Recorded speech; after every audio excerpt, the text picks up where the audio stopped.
You remember when we were kids, the saying, sticks and stones may break my bones, but words will never hurt me? I don't think there's a whole lot of truth in that.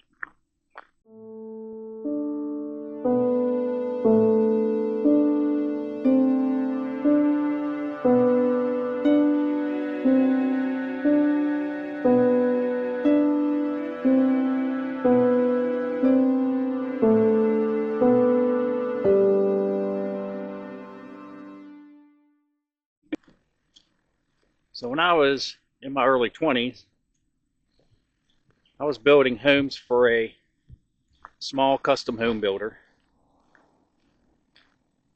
And you get to kind of know a bunch of the guys that work for electrical company, plumber, HVAC guys, masons. And for you guys out there, you know, when you get a bunch of young guys together, there's a lot of testosterone flowing. And things get said, and there's a lot of joking and teasing and roughhousing going on.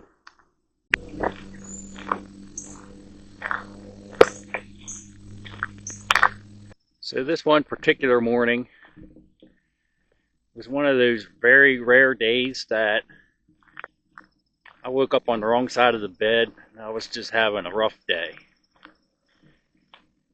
Now, me and my buddy were working on the soffit framing to try to stay ahead of the masons who were coming behind us, laying the brick, and then they would take the brick and run it up to behind the soffit, and then once they got that finished, we would come back after them and install our J-channel and our soffitting, our fascia and everything. And the foreman, the masonry company, he was also the owner. He was always giving his guys a rough time, but he pretty much left us alone. I mean, he was ribbing us every once in a while, but pretty much he just kind of let us do our thing. We let him do his thing. And he and I had a working relationship. I wouldn't say we were friends. But, you know, you kind of have to get along with the guys that you're working with and the subcontractors. So we had a good working relationship. But this morning, I believe he was having a bad morning too. Worse than normal. He was on his guys. And they usually took a break around 9:30. We usually took a break around then. I mean, we were starting work at 5:30, 6 o'clock. And they had gone down into the basement, and so we went down there. We were talking to the guys. Now their foreman, Dave, he didn't come down to take a break. I think he had run somewhere, I'm not sure. But the guys were telling us that he was having some issues in his marriage. Some things were going on, and they believe that's why he was a little bit grumpier than usual. Now, he was probably a good 10 years older than me. And we got back to work, and Buddy and myself, we were up on the scaffolding, still working on this soffit framing. And Dave had come back from wherever he had gone. And right away, he's laying into his guys. And then he starts in on my partner and me. Why aren't we moving faster? Do we know what we're doing? We're holding his guys up, which we weren't. And he just kept going on and on and on. And this is so out of character for me. But when I was younger, I was in my early 20s.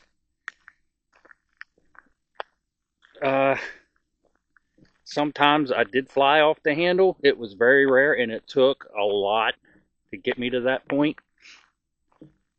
I'm an extremely patient person, but just his attitude and the way he was busting the chops of his guys, and then he starts in on my partner and I. Well, I said some things to him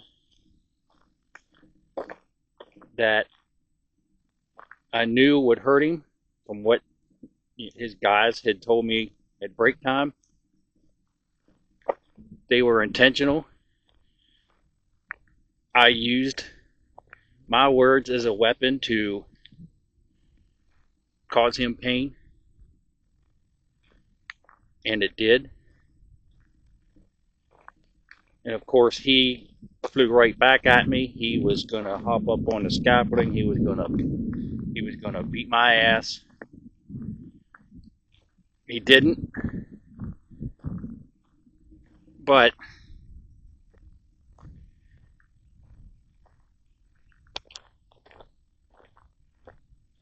afterwards, I felt horrible about it. It's so out of character for me, but I'm the type of person that I've always advocated for people that are being bullied. And like I said, I just woke up on the wrong side of bed that day. It was a rough morning, and it just put me over the edge. So things got heated for a couple minutes, and then we just kind of went about our own way. My partner and I, we went around to the side of the house, started working there. We let his guys alone. We just kind of went our separate ways. I want to show you guys one of my favorite spots. It's back at the end of my development here. Takes you down to the river. I'll turn this camera around and show you.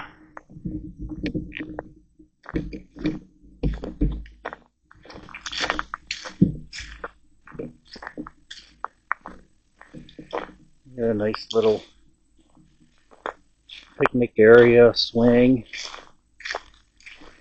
And this used to be an old boat ramp, but that's closed off now. This is part of the development. Normally the river is up over these rocks. Like I said, it's been so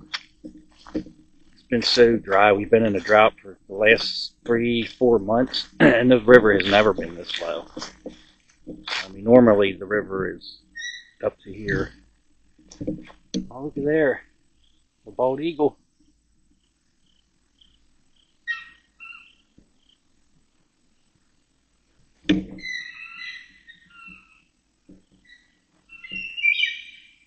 Oh, there's 2 of them. So words do cause harm. They do inflict damage. And it would probably have been better if Dave would have jumped up on that scaffolding and we got into a fist fight. Those physical bruises, they heal. But I think the emotional damage that I inflicted on him have lasted all these years, 30 years later. And so I think we really need to look at our words as if they could be charged as a crime. would we all be in prison? I know I've kind of created my own prison with my relationship with Dave. And I believe that he's kind of trapped in the same prison because of my words.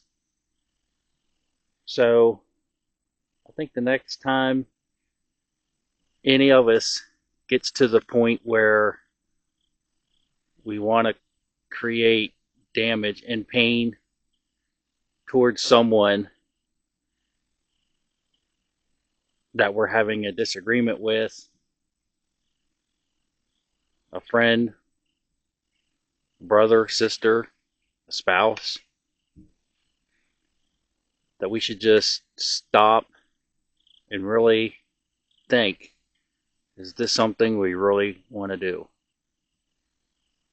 And stop and think that if our words could be seen as a crime, is that something that we would want to commit?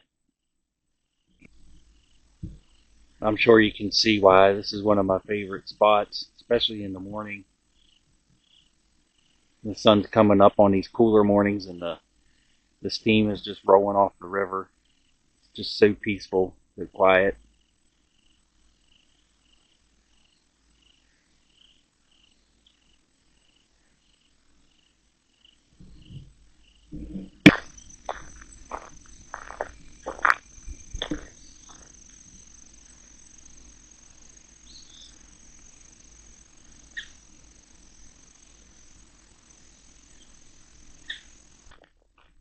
So I hope my videos add a little perspective and some value into your life.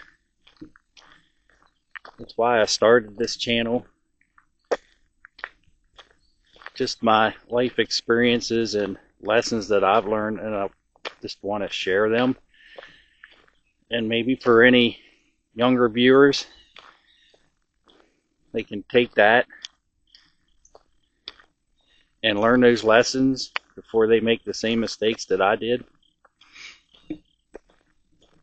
So until next time, thank you guys for being here.